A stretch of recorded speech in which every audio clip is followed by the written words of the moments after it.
like I'm in the big leagues.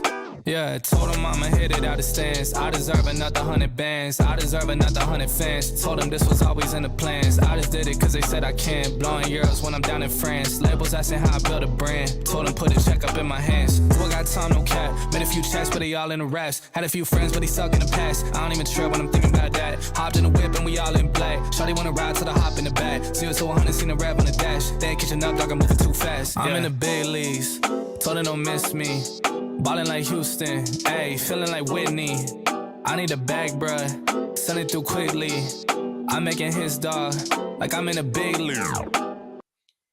What's up, ladies and gentlemen? Welcome back to TDPHINSTALK, home of the real Miami Dolphin fans. Listen, man, we're going to have a good conversation tonight. I'm going to open it up for several of us to voice our opinions, have some good conversation, maybe a little debate, maybe a little back and forth. It depends on how it goes, but we're going to hang out tonight, talk about some of the stuff that's been going on, and also talk about the Miami Dolphins, all right?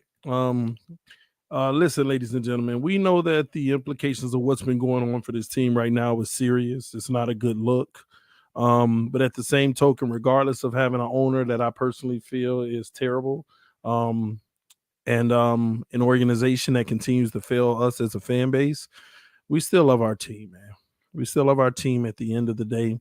When we just hope that they get in a better situation, and that we start making wiser decisions that will reflect upon our organization and end up having a positive result for us as fans. So that's the ultimate goal. I'm going to drop the link in about 5 to 10 minutes because I want a lot of you all to come in, have this conversation. I just heard some great guys on the last stream. I love for every single one of you all to come back.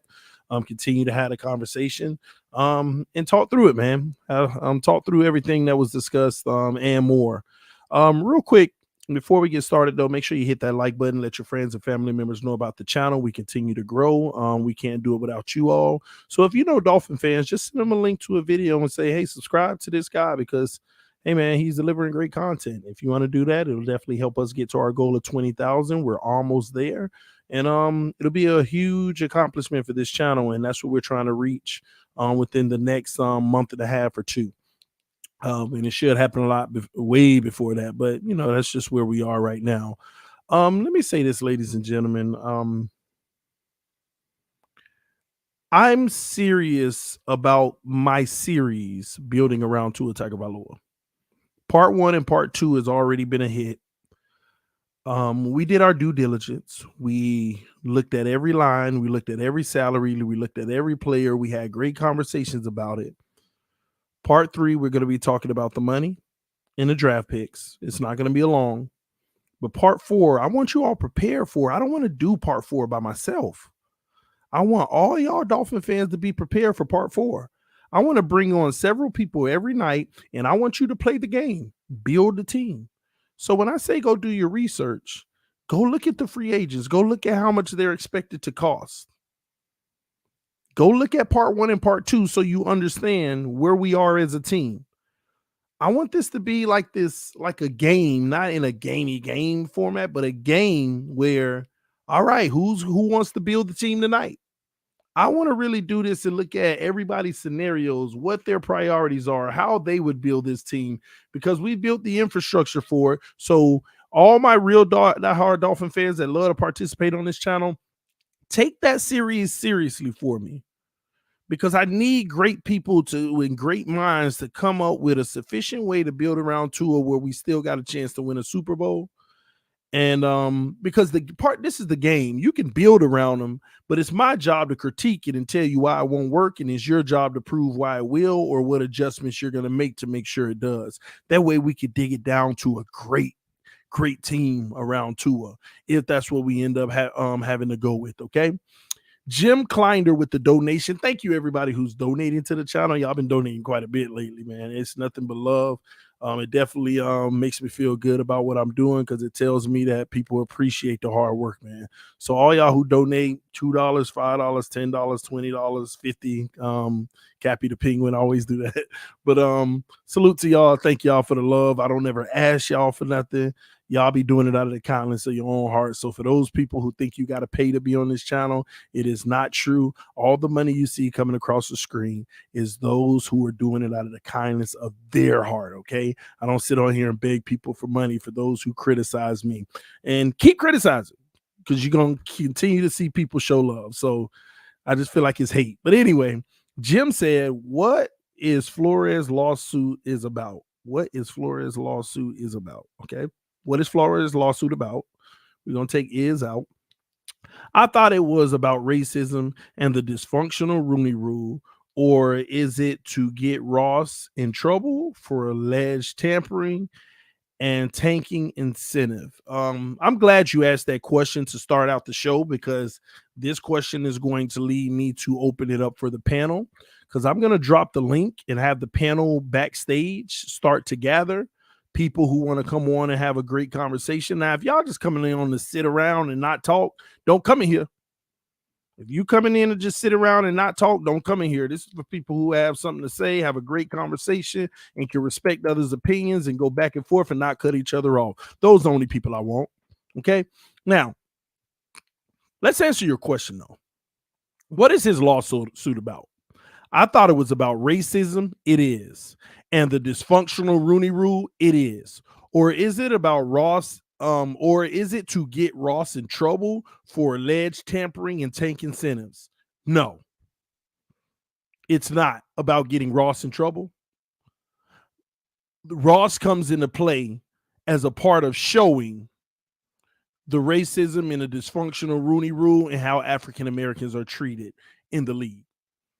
I broke this down the other day. Okay. Some people need to hear this, and I'm going to try to be quicker this time and clear.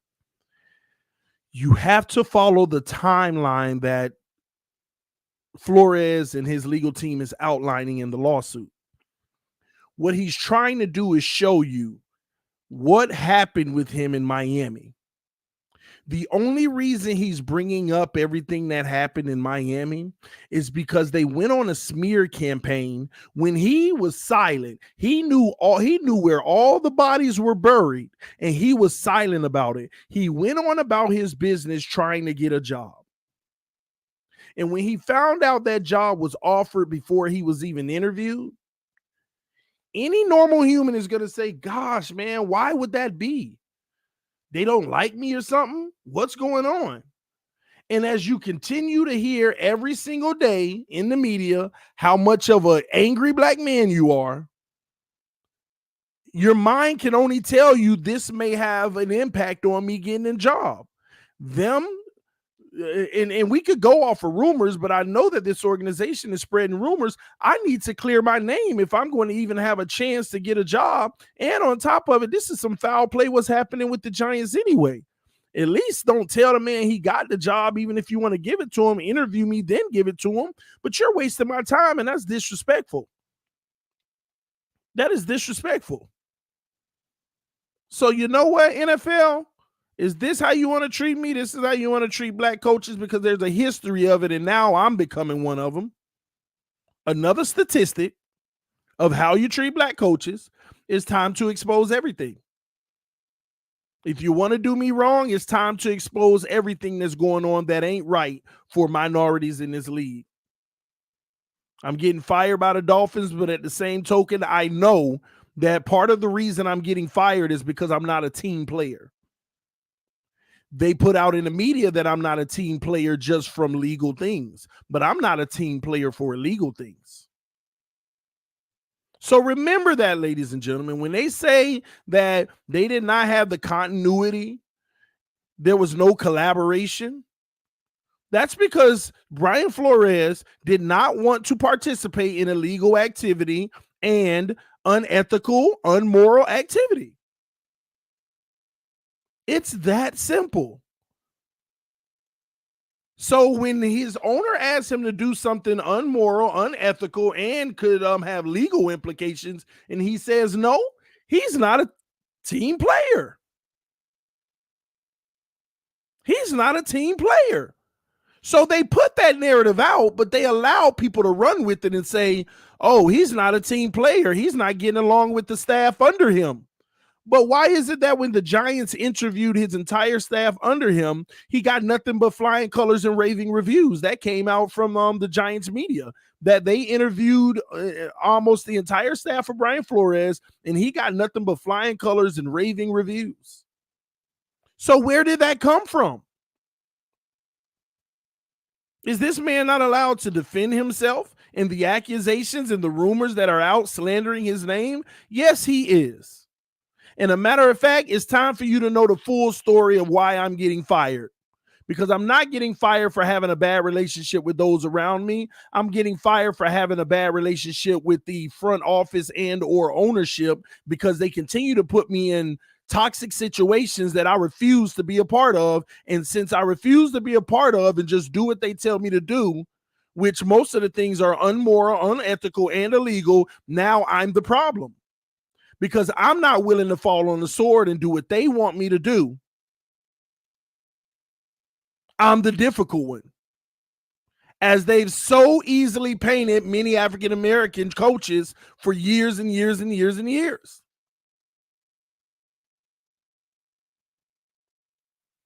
There was only one person they were asking to make every sacrifice, and that was Brian Flores.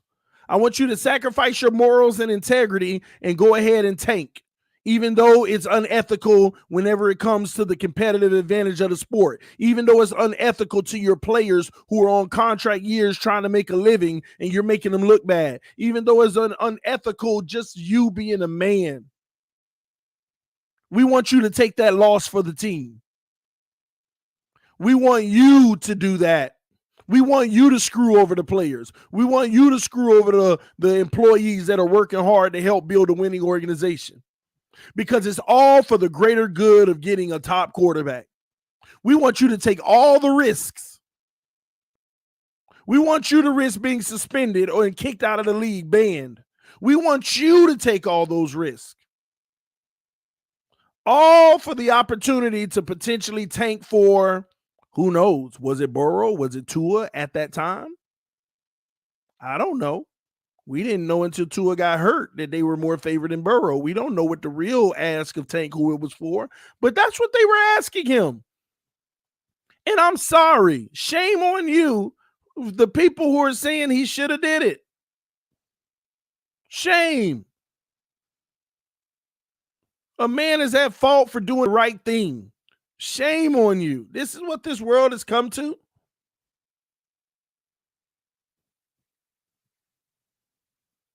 And they killed this man's character in the media, because the last 3 weeks, everybody's been killing Brian Flores. He's terrible. He's this, he's that. He's blah, blah, blah. Too many reports that say this, when all along it looks like those reports were coming out of the front office to justify why they would go ahead and let him go. And for all those people who are saying, why didn't he do it when it first happened? Use your common sense. Use your common sense. If you were making $5 million a year and your boss came up to you, let's put this in the work realm, because most of us work in the regular world. Let's just say you work in a call center and you're in customer service. Let's just say you're in customer service. Okay. You're taking phone calls to help a customer with their account. Hi, customer. How are you? Oh, I'm great. I need your help. I need you to tell me my routing and account number, because I'm trying to blah, blah, blah, blah, blah. And you try to verify the person and they can't verify any information to make sure it's them, but they're asking for sensitive information. You go to your supervisor and your supervisor tells you, just give it to them. And you know that's against company policy. You know that's against company policy. Matter of fact, it can get you thrown in jail as well. And you say, I'm sorry, supervisor, I can't get it to him. It's against company policy and it's against the law to give this personal information. That's why this practice is in place. And you get on the phone and tell a person, in order to give you this information, you need the necessary information. What you going to do? You're going to go to HR and say, hey, my boss told me to give it to him. What's going to happen? Your boss going to not like you, HR is basically going to say, okay, we'll look into the situation. They're going to be like, hey, did you say this? No, I didn't say that. Why would I say that? Why would I break the rules just like it's being denied now? And they'll send out a bulletin, hey, guys, make sure that we're asking for the necessary information. End of discussion. But what do you get at the end of that? A boss that don't like you. That's all you get. If you tell the truth right then and there and say, this is what just happened, you don't get nothing out of it but a boss that don't like you. That's all you get. So there's some things that's more worth keeping to yourself, because the important thing is you didn't do the wrong thing. If you didn't do the wrong thing, you don't need to go tell everybody what was asked for you to do. You keep that to yourself. But if things continue to go like that and you continue to get abused and you start to feel like you're being retaliated because you won't do these things, in which he was fired, and he probably feels like that had a major part in the reason why he was fired. If that was you and you really feel like I was trying my best, I was doing a good job, every single one of us with common sense would feel like the reason why they fired me because I ain't go along with the get along. I ain't do the stuff they asked me to do that was illegal. I already know. Talk about it just wasn't a good relationship. Yeah, we know what that means. You mad because I didn't tank like you asked me to do, which was immoral. I did the right thing and you don't like it. And then you're going to sit there and ask me to do something illegal and meet with a player before the freaking open period to do so. And I refuse to do that, which is wrong again. The same thing that when you first hired me, they got me taking these internet courses about equality and ethics and morals. And if you see something wrong, all these HR courses you asked me to do against it, and I don't do it. Now you don't like it. I know that's why you fired me.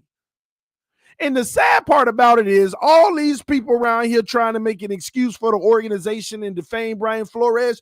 You know good and well one of the factors of why they fired him based off of the information you know now is because he didn't go along with the get along. Because he didn't do that crap that they were asking him to do. You know how I know most of you know? Because some of you around here talking that foolishness saying he should have just did it. That's how I know you know. That's how I know you know. Because some of you around here saying, well, why wouldn't he just do it to keep his job? Which is sad in itself, but to each his own. To each his own. But people act like this is a tough situation and, I don't know about this. I don't think he should have blah, blah, blah, blah, blah. No, if you were in his shoes, you probably would have did the same thing. Or if you disagree, you only disagree because you would have took that 100,000 per loss and you would have lost them games. You would have sat on that boat and met with Tom Brady and got him to try to come to Miami. That's the freaking truth. Be honest. If you disagree with what Flores did, it's only because you feel deep down inside you would have took that 100 grand and you would have met on that boat with Tom Brady. And all would be well. And then when it's breaking news saying that you took money to tank and you met with a player illegally, just imagine Tom Brady coming out. Yeah, the Dolphins met with me. Coach Flores met with me before the opening period. So just imagine the news ain't Flores in a bad like this right now. Just imagine the breaking news, the real breaking news right now, because we did everything we were supposed to do, is Tom Brady retiring and exposing the Dolphins for what they did.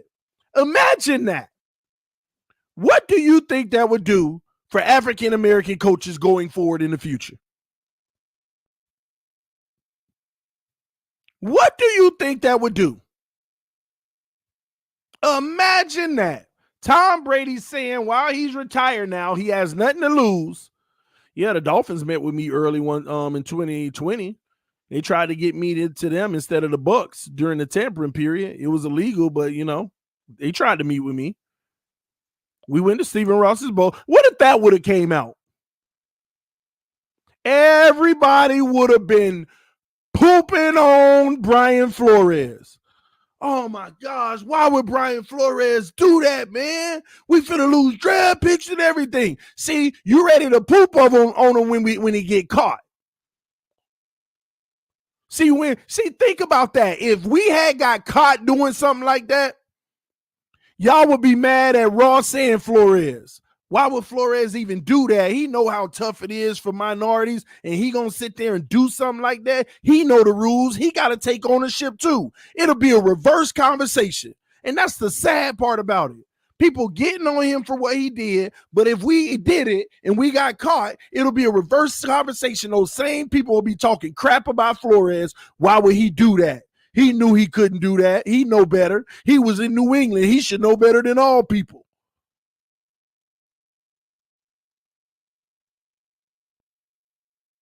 It's ridiculous, man. But it is what it is. This is the environment that we live in. This is the climate that we live in, man. Let me see what y'all got to say about this. I got some great guys, it looks like, backstage, man. We're going to bring them all forward, man. I got El Capitan. We got Kerry P. And we got Color and Greg Fontaine. What's up, man? What's up? What's up? What's up? Hey, Greg, man. How old are you, Greg? I'm 19 years old, man. All right, that's what's up, man. You just made the cut, bro. Yeah. Hey, man, we'll start with El Capitan, man. What you got, man, for me tonight? Thanks for having me on, TD. And Jim, thanks for donating. You know, as creators, donations are appreciated, and it's what makes go around, and the love and everything like that. TD, you know, I said it when it happened. You know, there was a lot of demonizing of Flores that just, the word on the street was bad, and it was all stuff that kind of reminds me of the situation with Tua with the team. It's all things I'm supposed to believe that I haven't seen.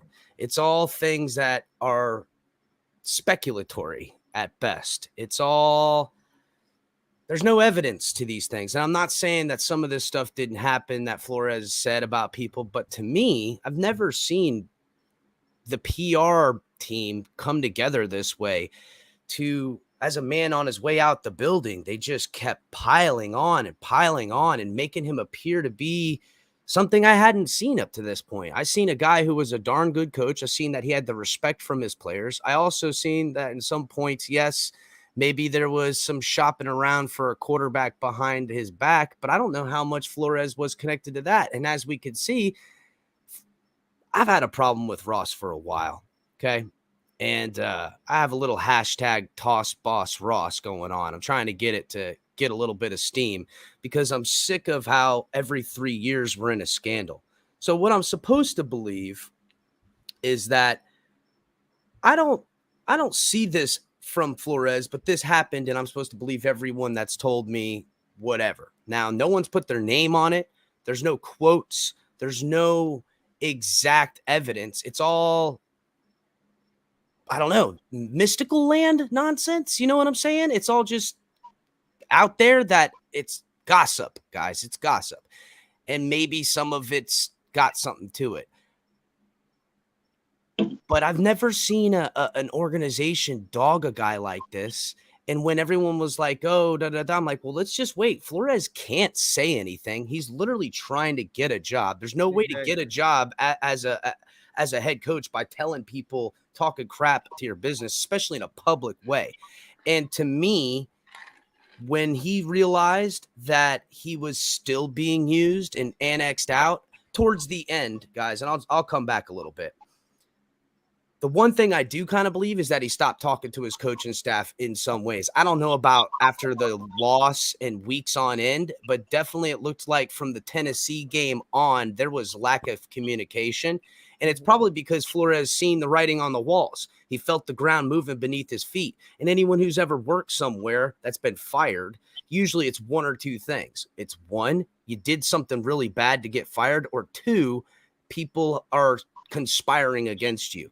And that's probably what he did. And he probably did lose his cool and blow up in some fashion or another. But who wouldn't and crack underneath this pressure? They literally had him potentially, now it's speculatory, potentially had him on this boat and made this offer. And I mean, you got to put yourself in this guy's shoes. First of all, he's an African-American head coach.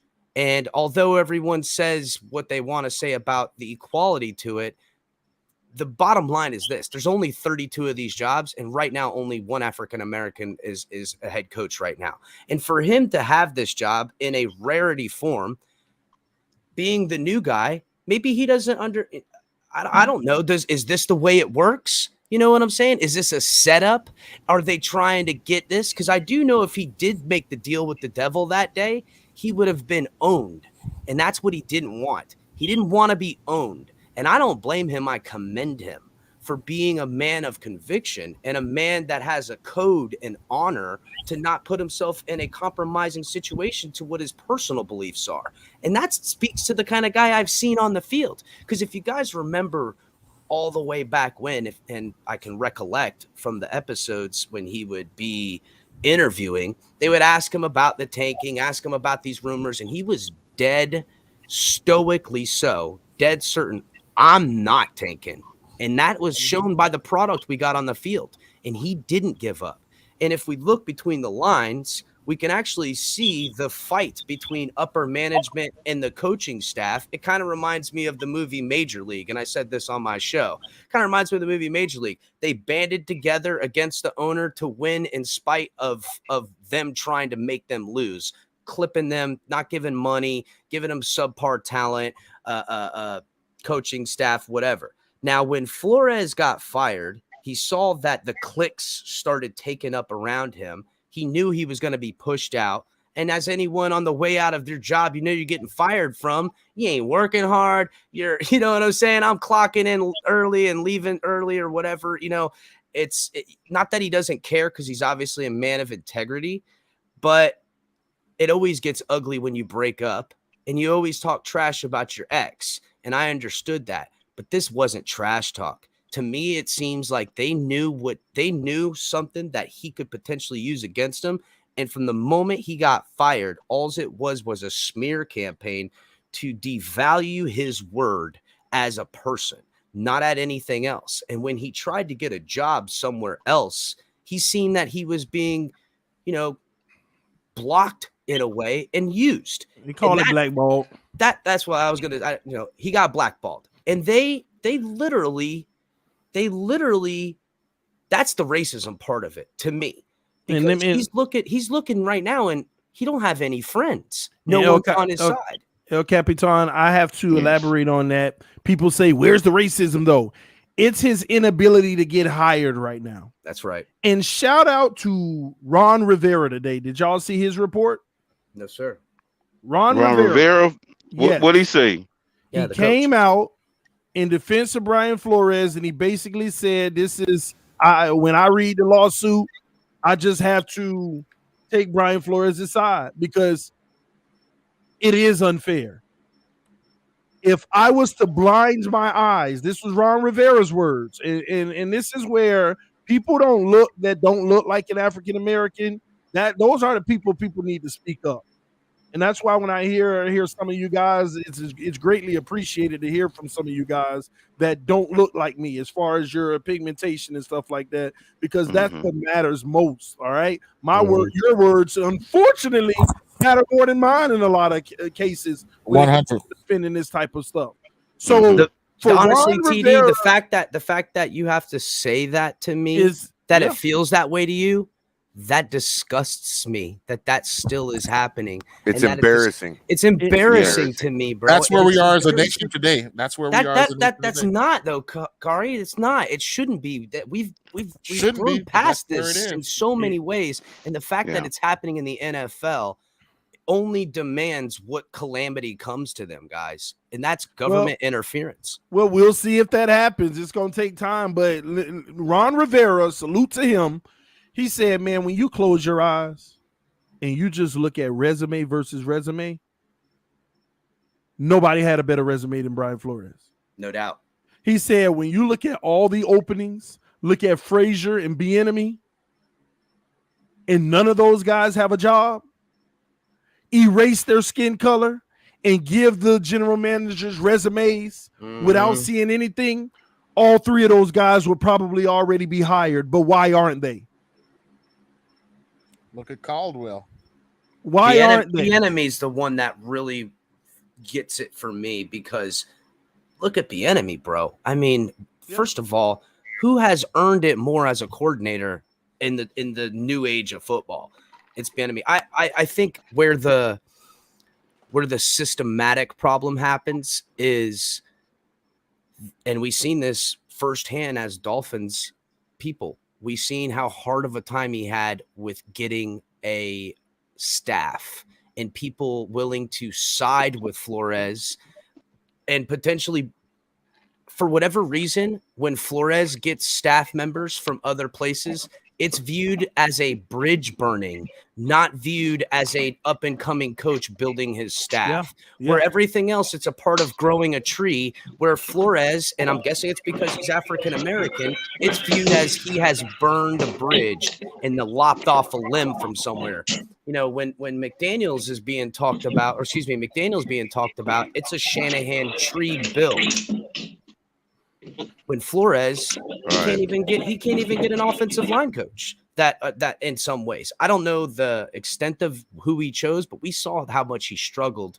And that's probably the one critique I could give him in his failure as a head coach. But then again, I don't know how much of the systematicness that I just talked about played into that. And Finn's out of fury with Larry K.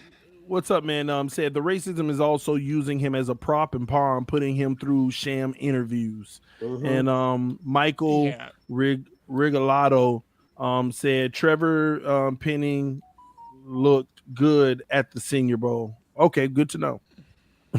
Good to know. Hey, let's try to go around the table. Okay, no doubt. Color, what you got on this? I got quite a bit, but I'm going to start with piggybacking off what El Capitan said. Man, I've got so much. There's so many nuanced pieces to this whole thing that every time I think I've got a whole bunch of things that I want to speak on, I can't put them in order. There's so much of it, you know. But I want to address a few things. Like, we have to realize that, you know, the smear campaign started before the firing.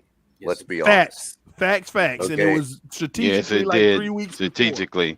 When we talk about Flores' inability to hire a staff and other things, we also forget to take into consideration the Tua aspect. And I know this sounds odd to make this leap, but it really has to do with how that all transpired, because Flores repeatedly brought in people that he thought could help. And when those people who have, you know, very good credentials as far as offensive coordination goes, we'll speak of Chan Gailey, for instance, immediately it became Chan Gailey left the team because of Flores' attitude, not because of possibly that he wasn't able to, you know, accomplish, you know, given the tools at his disposal, what Flores' vision was, you know. So, but it immediately became that Flores was difficult to work with.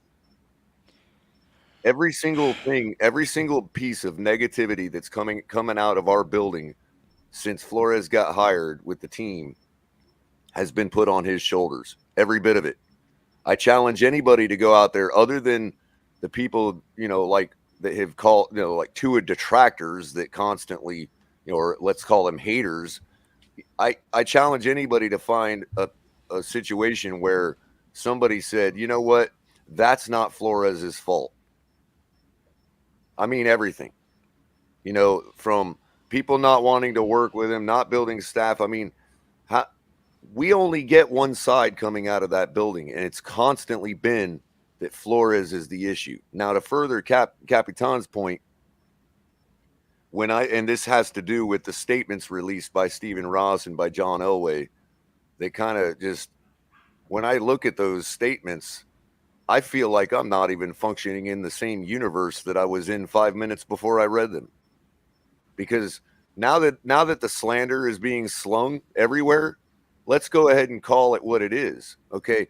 I'm not gonna spit slander out. I'm gonna spit public record out and public fact and public knowledge.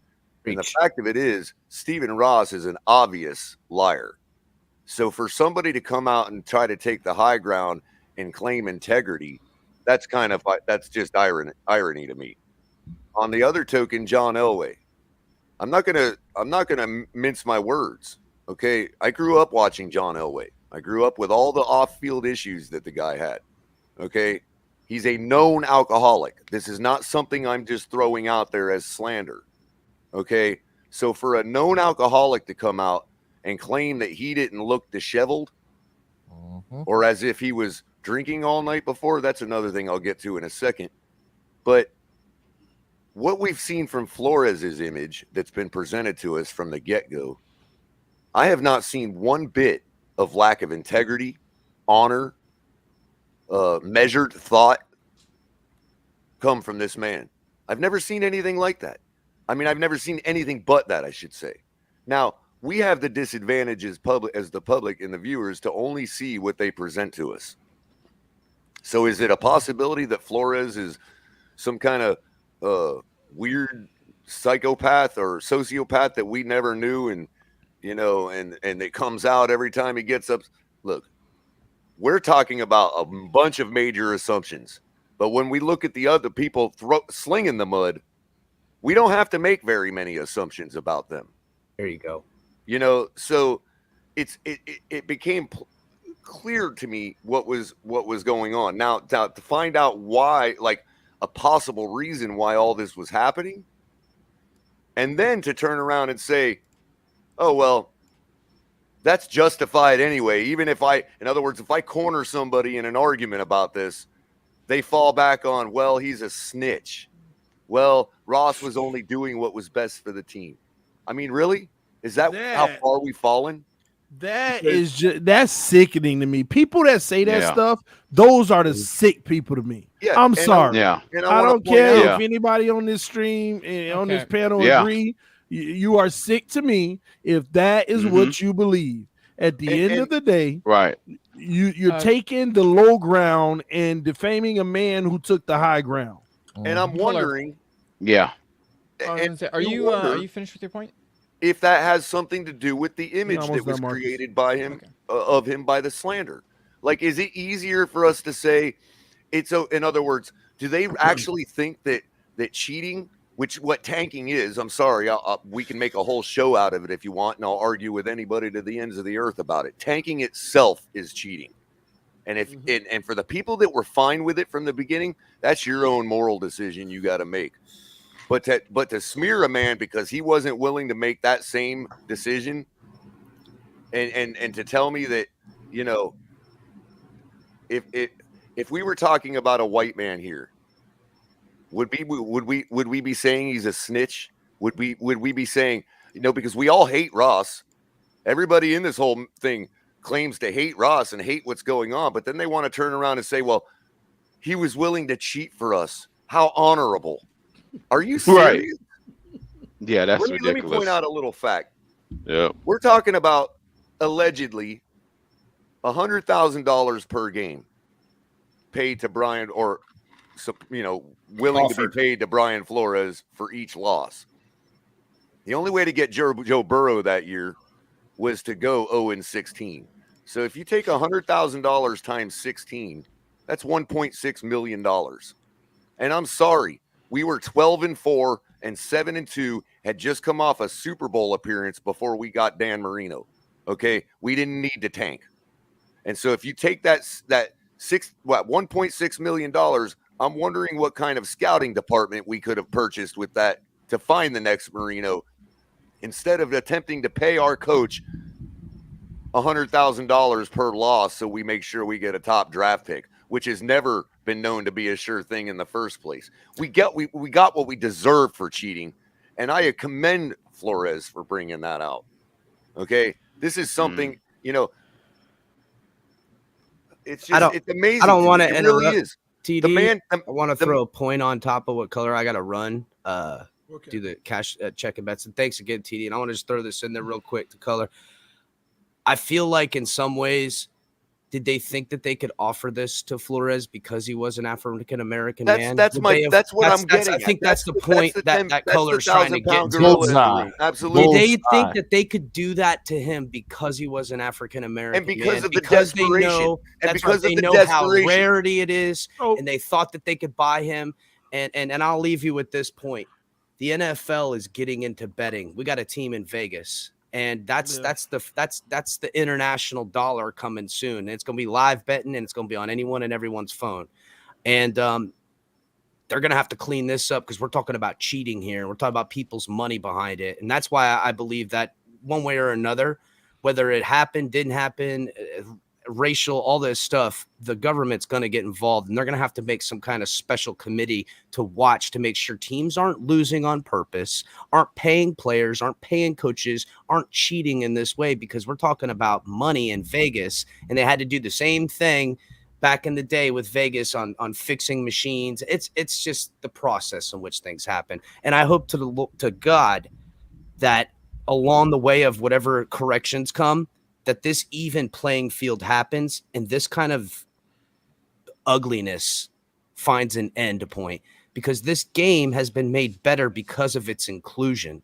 And it's getting ready to go to an international thing, and that's going to be inclusion of other nations, other ethnicities, other people with religion and creeds. To one day, it's to make this big world a little bit smaller, and the thing we all love, football, man. And this has got to stop. It's got to stop, TD. And to Thanks, further the point, Capitan. We'll see you later, bro. I'll see you, brother. Thanks Thanks, again, TD. Appreciate it. To further the point, I want to drop one name, Adam Gase.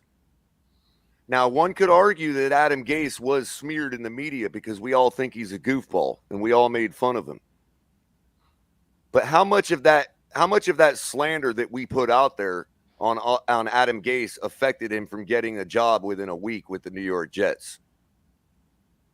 And it's because the imagery that's evoked when you I'm not saying that the Dolphins knew that's what was going to happen or knew that's what they were doing, but you have to be careful with who and what you're dealing with when you start to put out the amount of slander that they did on Brian Flores. Adam Gase is not going to be affected the same way. I don't get the same images evoked in my head when you talk about Adam Gase, that in the same way that you would talk about a Brian Flores. And you got me thinking deeper color, because when you think of Adam Gase, do you remember the famous words that Stephen Ross said about why he fired Adam Gase?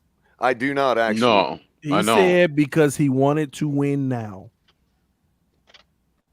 Right. He said, the reason why we had to move on from Adam Gase is because he wanted to move on now. Those were his exact That's amazing words to me. And so, you know what? And look who he brings in right after that. And he had to bring someone in that he felt like he could get to not want to win now. That was so desperate for the job and all of that. And who would be more desperate for a job than Adam Gase, a white man who's been coddled throughout his whole career? Wow. That just came to me, man. To me, it's like a great example also would be, Mike McDaniel. Okay. Or Cap brought up a great point about Eric Bieniemy. Eric Bieniemy is interviewed for several jobs over the last few years. What I want to know from these teams that have interviewed Bieniemy is, why didn't they hire him? What was it that said, no, he's not the guy? Now we can speculate and say, well, he's only been an offensive coordinator. Who's really calling the plays at KC? Blah blah blah. All the stuff which has been debunked. This year we had a big old play sheet in his I don't hand. want to litigate all that. I'm just pointing out what's out there as far as these reasons people give, which are valid reasons. But when we try to apply those same valid reasons to anybody from the Shanahan tree, it's okay to have a guy that's only been a running backs coordinator three places removed from the head coach, instead of the guy over at Los Angeles standing right next to Sean McVay as an assistant head coach. I'll rest my case on Thomas Brown alone. Why are we even talking to this guy, to Mike McDaniel, when Bieniemy, if you hear about what the detractors of Mike McDaniel are saying, like myself, is, what did I just say? He's only this. He isn't the one calling plays. It's got to be Shanahan calling the plays, blah, blah, blah. All the same things they say about Bieniemy. except Mike McDaniel is about to be the next coach of the Miami Dolphins. Bieniemy didn't even get an interview. It's plain hypocrisy, man. It's plain hypocrisy. You know, I want to know what the reasons are these teams did not hire Bieniemy. They could have valid reasons. I'm not. And here's the thing: that I've already done have a job. I've But already these done it. reasons are the same reasons that we should stop hiring the process. That we should stop from hiring Mike McDaniel. So I gotta say something about that. I've already done a lot of these coaches' evaluation, my own evaluation, and Bieniemy doesn't even have a great resume that I put together, but it's higher than the ones that That's are what I'm getting trying to hired. say. It's all the same reasons that we don't hire because that we I hire agree. the white coaches. Give them a I- chance, let them learn, but not Bieniemy. Bieniemy's resume, because I did my own grading scale. I used experience, accomplishments, time to rise, and what everybody thinks from an overall standpoint. And Bieniemy came up low at a 58 point. No, he had a 59% to me. But he was higher than Mike McDaniels. He was higher than Brian Daboll. He was higher than Kellen Moore. Could I make a hypothesis on why Bieniemy's not getting hired? For the same reason Flores did. I should say somewhat the same reason. So in other words, when Flores was propositioned, his principals said no. And I know what that's going to snowball into now. So rather than, and this addresses the question of why he didn't say anything up front. Okay. Because he in his own mind had a bigger obligation to fulfill. Exactly. Okay. And I'll say this to Kenny Stills, who seems to have now, while backpedaling and supporting Flores, felt the need to make sure he knew why Flores was wrong for not saying something earlier, as if he's taken the high ground that, oh, I said something right away. When that was the very lesson Flores was trying to teach Stills, that there's a time and place for everything. Fact. Okay. And Flores just taught us that lesson again. Time and place for everything. Because if he goes against them and he's successful and he bucks the tiger and says and gets our team to a 10-6/9-8 record with the fact that you've got our owner that is directly subverting him and wants him to lose, was willing to pay him to lose, and yet we still get to a 10-6/9-8 team with the trash that they provided him, as everybody likes to call it, who loves Tua so much. That's not a resume. Like, to me, that's honorable. That's saying there's bigger things at stake. There's young men's careers at stake here. And there's the fact that, what am I going to do if he does that at that point going up against a billionaire? What leverage would he have at that point? So he'd be in the same point he's at now. He would destroy his career, except he would look like somebody else who didn't see it through and choose the correct time and place to do something about it. And that's what Flores has done here. And I commend him 100% because he's got people like me now because of going through and saying, no, I'm a man. I still need this job. I'm an African-American, and I hate the words. He's a black man. He's an American like anybody else that has darker skin. Why should that preclude him from trying to win? Mm-hmm. And he was looking out for his. And so when Bieniemy gets interviewed, and when Bieniemy gets Mm-hmm. interviewed, and these teams, maybe some of them are up front in their interviews and saying, "This is what we want you to do here," and maybe he's the one that don't want any part of it, and he can't get a job because he can't find that one team that's actually willing to give him a chance. Do people realize what's on the line if you tank? And D-Dub was about to say it.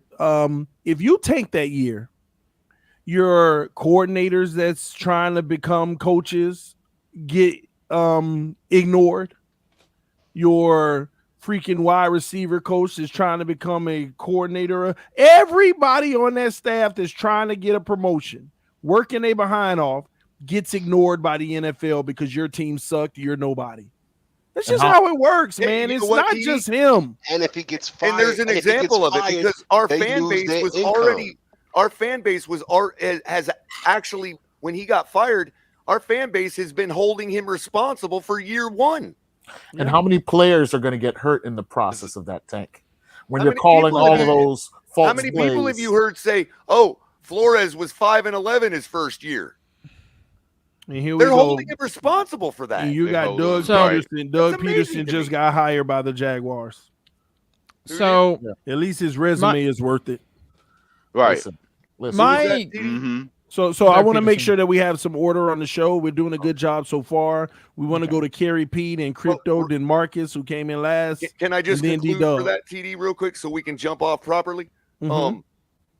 What I want to happen in the next going forward here is I want people to stop, because the Rooney Rule is obviously a no-win situation, and I'm not calling for it to be removed, and I'm not calling for it to stay, because both sides of that argument have a valid point. What I want to call for, since it can't go anywhere, is solutions. Who's out there talking about solutions right now to fix it?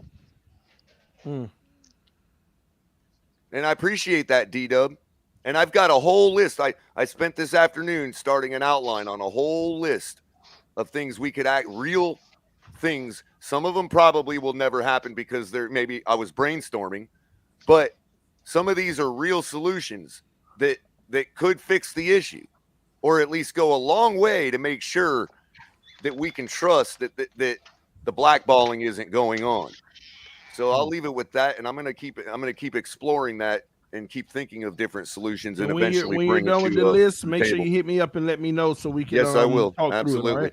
Absolutely. Kerry Guys, have P. a good night. Oh, you out of here, Color? Yeah, I got it. I'm gonna hang around and chat, but I got to get over to the show. All right, bro. Appreciate you, man. Thanks a lot, guys. I'll take that assist. All I'll take that assist, Color. But I have to take that assist and then slightly disagree with you on the Rooney Rule, man. I think what we've been hearing is a lot of unfair criticism of the Rooney Rule. I mean, is it ineffective? Yes. But that's not the fault of the rule or the intent of the rule. The fault lies on the insistence of the corrupt billionaires to work around the rule. The rule, it was never meant to be to solve it all in one fatal swoop. It's been amended several times, the latest being in 2020, right? So even they admit, or at least some of them admit, that they needed to make certain tweaks, because even they have to admit that no progress was being made, or little progress was being made. So if you compare this to something like, let's say, the 15th Amendment of the U.S. Constitution passed in 1870, well, that wasn't practically enforced for 95 years until the Civil Rights Act of 1965. So do you want to throw out the 15th Amendment? No. So, you know, it needs to be enforced. It needs to be strengthened. It needs to be implemented the right way. But that's just one point I wanted to make. Are you talking about voting with race? Yeah, that was color. that allowed African American men the right to vote back in 1870. But then we don't need to go that deep into the woods there. But in reality, we haven't had a fair voting at the earliest until 1965. But anyway, but on another point, what bothers me about what has happened to Flores is, and it has nothing to do with his color or even race, but the fact that people forget this is a first-year coach. If you talk to Flores or get a chance to sit down with him, he will admit to having made mistakes. Any first-year coach, no matter how genius, smart, talented, or lack thereof, is going to make mistakes in their first year, right? But we seem to have grace and patience for Tua. That's the argument they make for Tua. Give him time, give him support, give him the best receivers, give him the best this and that. But then there's this lack of grace that was always shown there for Flores, and then instead demonization over time. And that's the ultimate irony. I mean, especially when you consider that now it appears that the main guy who was trying to protect Tua and stick up for him and knew he wasn't ready was Flores himself. And that can be confirmed with the public statements he's always made consistently in defense of Tua over time. And then, I won't talk for too much longer, but again, I'm trying to avoid getting into race because, when black guys like me speak of race, the white people want to shut their ears and they want to get mad and get bent out of shape, and I'll leave that alone. But what we're seeing happen to Flores here, and the reason why he went the route he went, is because he is being victim shamed. And there's this idea that for a victim to be believed, they have to be perfect. Okay. Now I'm sure, and again, Flores would tell you himself, he might have made some mistakes. He may have gone along with some things. He might, but he's a man of integrity. He left that yacht, and he can prove it. He's got the receipts about the offers that have been made. So he has a track record that he could use to combat any perceived mistakes or mistakes that are going to be claimed by the other side. And I'll end here. And thanks for letting me know about Rivera's letter. I need to go read that. But I did read a letter from Tony Dungy earlier today, also in support of Flores. So I don't care who you are, what your background is, or how you describe yourself. There's no men with greater integrity who've been related to the NFL than Tony Dungy and Ron Rivera. If they're on the side of Flores, you got to question yourself if you still can't see the problem with the situation that's been revealed here by the lawsuit from Flores. And I'll arrest my case there. Hey, Kerry P, I think Esteban told you about the Twitter. Yeah, I linked up with him. Yeah. Okay, just find me on there then. Okay, cool. Will do, man. All right, bro. Appreciate it. Crypto, man, what you got on this? Yeah, man, it's a whole mess, man. This whole thing, man. I like to say, man, the rocks go with the farm, man. The Dolphins got what they got coming to them. One thing that bothers me the most is that some of our fan base get in a rut about the timeliness of this whole thing. You just can't dictate the person you victimize on your schedule on when they're going to retaliate against you. It just doesn't work that way. Facts. You don't get to treat somebody bad and defame them for months, for weeks on end, and say, "Oh, I would rather you retaliate to me on this date at this time." No, they're going to retaliate on their own schedule. Victims retaliate on their own schedule. Exactly. Why did you wait? Why did you do it soon? When you perpetrate a crime against somebody, you don't say something and say, "Oh, by the way, I want you to retaliate at this time and this date." No, it don't work that way. Flo did what he had to do on his schedule. You guys victimized him throughout the media and defamed him throughout the media. He'll do it on his own time if it's inconvenient for you to say, "Hey, he might cost us a draft pick. He may even cost us." Now the new word is that he's costing us a chance at Jim Harbaugh. Well, no, Stephen Ross cost you a chance at Jim Harbaugh. He's the one that's got the checkbook. So don't blame Flores because now all of a sudden you think this thing is costing you Jim Harbaugh. That's lunacy. You can't just say that or even suggest it. So that's crazy how people getting bent out of shape thinking that Flores bringing the Dolphins into this whole thing is costing them a chance at draft picks or coaches or good coaches. That's crazy. But you know what? I look at it like this. If all of this is found to be true and Stephen Ross is required to sell the team, they shouldn't bring any punishment down on this organization because it's not the new owner's fault. It's not the staff because Brian Flores didn't do it. Right. See, you're supposed to be punished when it actually happens. When it happens, yes. But he actually didn't do it. So I don't think there should be Flores won't get punished. Yeah, Stephen Ross will because of the attempt. The team. Yes. But you talking about if he leaves? Yeah, if they require him to sell the team shouldn't be punished at all because the coach didn't do it. Right. The participants are all gone. I see what you're saying. The perpetrators are all gone and out the door. And it didn't happen. It's just that it was he was trying to get it to happen. Right. And then furthermore on that, if they punish him but he still keeps the team, then we're eligible for whatever punishment the league want to bring down. Yes. Yeah. If he stays on the team, then the Dolphins will suffer because of it. Man, because he's still tied to the franchise. Marcus, what you got, man? So this whole situation, it's a big mess of complicated nuance and entangled threads that honestly I haven't fully decoupled or deciphered how I feel on it, but I do know a few things. And the first thing that I would say is that I respect what Flores is doing, the principle of it, right? Now, I don't know how much of it is true. I don't know whether he did or didn't get the Giants job because of one reason or another, or the Broncos job for one reason or another.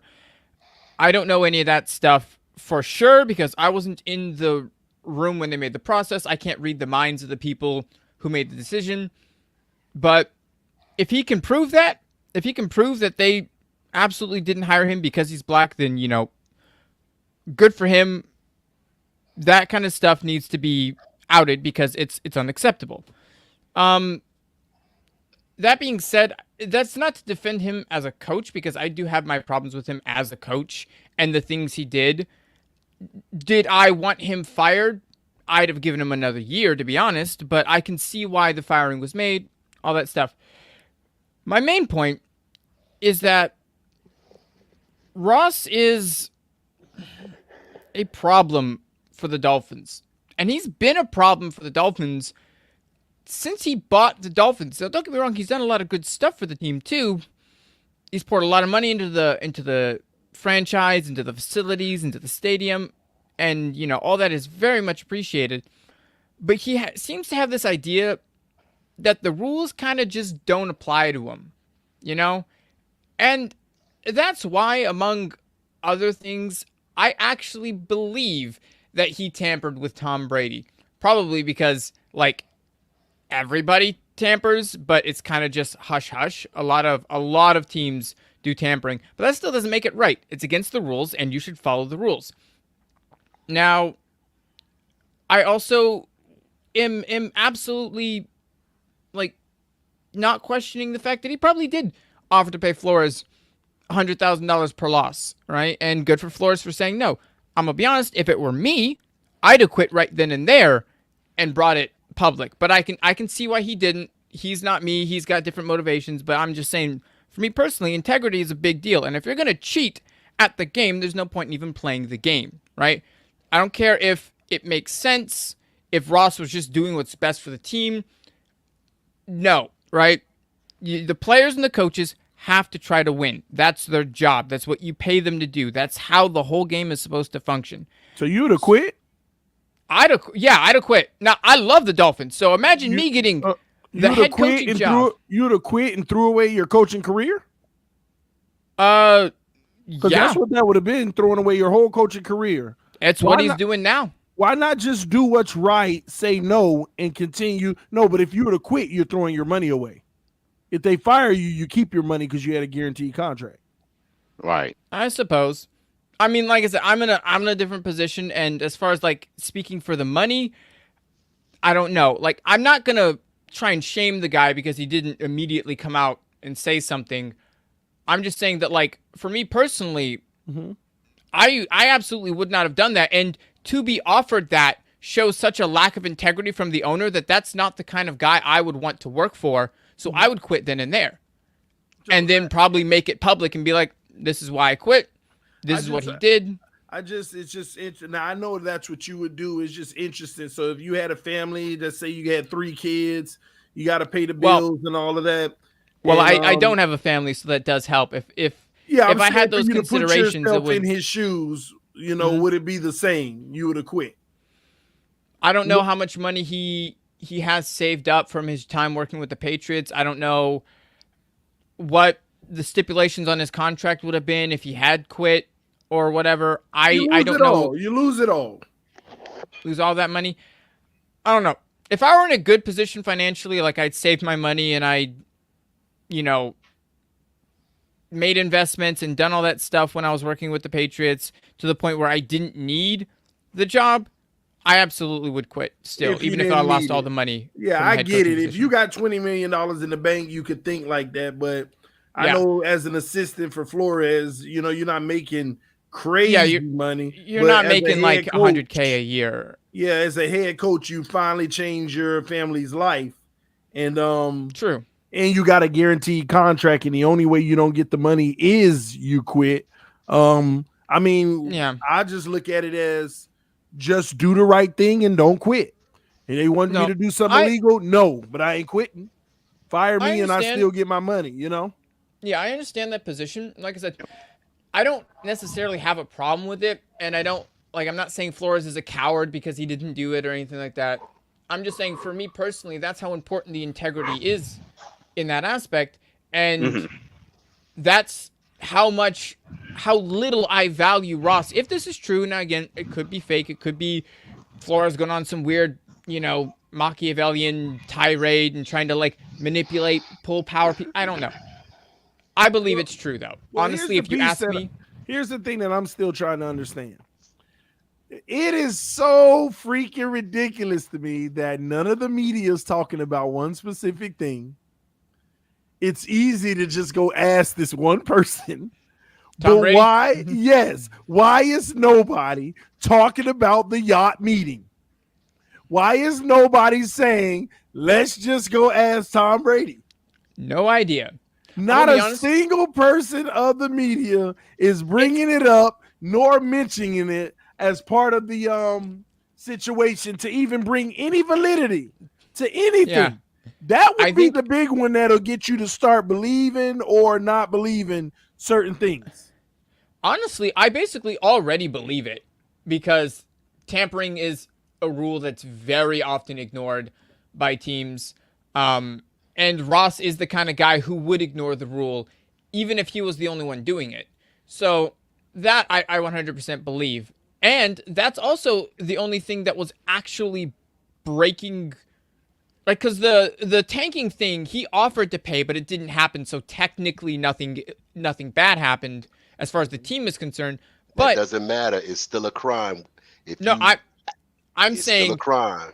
I'm saying that one is an unequivocal, like, you can't argue out of it to break the rule.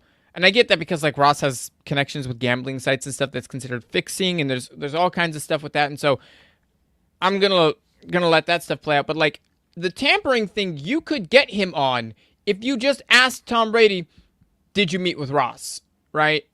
Like, that's, even it just meeting with him is enough to consider a rule break, and that's hardcore. You can just get him on that, no arguing in or out of it, right? Well, it's two things there. Did you meet with Ross? And did you meet with Brian Flores? Because if he says, yes, I met with Ross, or it was canceled because Flores say he walked off, and if he says, no, I never met with Flores, then how would Flores know about the meeting anyway? Because he was asked to that yacht for lunch, like Flores said, and then told Tom Brady was on his way. Because for the way Flores said is that when he got there, it was told to him that Tom Brady was on the way and they wanted him to help recruit. He didn't know what he was coming into. So, as far as I know, even just having the conversation while they're still under contract before they're officially a free agent is technically rules. Yeah, even having the conversation is a breach of the rules. So, either way, this is another huge indictment on Ross. Outside of, like, character stuff you can argue that I'm not going to get into, and, him courting Harbaugh was a faux pas, but, like, he didn't necessarily break any rules or whatever, but, like, this stuff is huge for me, and honestly, I really want to see Ross go. Like, that is what's come out of all of this for me. Like, as much good as Ross has done for the organization in terms of pouring money into the team, he's done just as much bad in terms of the actual football operations on the field, right? Don't feel bad about the money he spent, because if and when he sells the team, he's going to recoup all that money, and he's probably gotten tax write-offs for certain things that he's done. So don't feel like, oh, he spent so much money of his own money, and he's not going to see the return on it. Dude's a billionaire. I'm not crying over the money he spent. I'm just saying it's nice that he did spend it, right? Yeah. So obviously for that is I think that should be the big takeaway out of all this. Like, Flores, like him or hate him as a coach, I tended to be on the negative side for Flores, especially with some of the news that came out. Now, I don't believe all the rumors, but you know, it's not unreasonable to me that some of this stuff is true. And so I understand the firing of him as a coach, and in talking football reasons and all that stuff, I can get behind that. Right? In terms of the racism stuff, I don't like to assume racism unless I have a very, very good reason to assume racism. And again, I wasn't in those meetings, so I'm not going to say one way or another. But if it is true, shame on them. I don't care if the coach is white, black, Asian, I don't know, Antarctican. Right? None of that matters to me as long as they're a good coach, right? So for me to see good coaches not get interviewed and not get hired and all this stuff presumably because they're black, it does worry me, because that's not something I like to see just in general, right? The Bieniemy thing does really confuse me, because you would think some team would want to throw a flyer at this guy, even if it's, just any team out there, right? Just given the dude's resume. So who knows, right? But I do want to make this clear that I as much as I dislike Flores for what he did as the coach of the Dolphins, I am 100% behind his decision to take legal action against the teams for the transgressions against him, right? That's what the courts are there for, right? And if they didn't do it, right, they have a chance to prove their case. He's got a chance to prove his case, and all that gets settled. So, good on the guy, right? I'm not going to attack the guy for waiting. Honestly, I'm sure as soon as he got fired from the Dolphins, he was probably on the phone with his lawyers saying, hey, what can we do here? And if you know anything about the legal system, even just getting the motion to sue actually written up is going to take a long time, right? So I'm sure this wasn't like a thing where he was just waiting and sitting on his thumb and decided out of the blue yesterday, oh, hey, I'm just going to sue the NFL, right? This was probably something that he had serious deep talks with his lawyers about over weeks, about what he should do about this, that, and the other thing, right? So that I'm not upset about. I'm not upset at him for. I'm not upset at him for not tanking.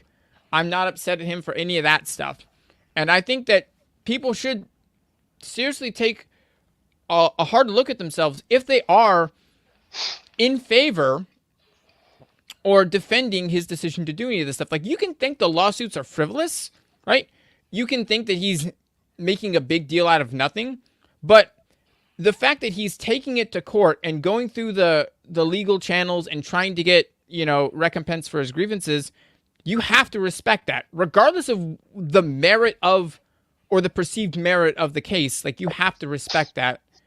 I would think as an American, you should be in favor of it, right? So who knows if this cost us Harbaugh? I kind of wanted Harbaugh just because he had experience. McDaniels, as much as he's got good points in favor of him, I'm kind of done with first-time head coaches. So that does sadden me to see that immediately, as soon as all this stuff happens, he just happens to decide to go back to Michigan when all signs are pointing to he's going to leave for the NFL. But at the end of the day, look, it is what it is. I'm not gonna cry over spilt milk, right? And the integrity of the game is more important to me than any one owner, any one thing. I just want to see the Dolphins succeed and do it right, right?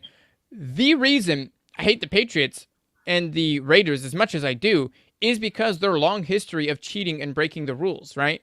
That's something Shula never did. There's stories about Shula getting on his players for doing things like that. I think it was during the 70s when was it a Raiders player had left a playbook in the wrong locker, and he returned that playbook to the team and said, hey, you left this in the wrong locker, even though he could have used it to help him win the game. Like, that's the kind of stuff that I respect. And so Flores showing integrity in that position when a billionaire is asking you to do something and offering to pay you a lot of money to do something, that to me, it's like,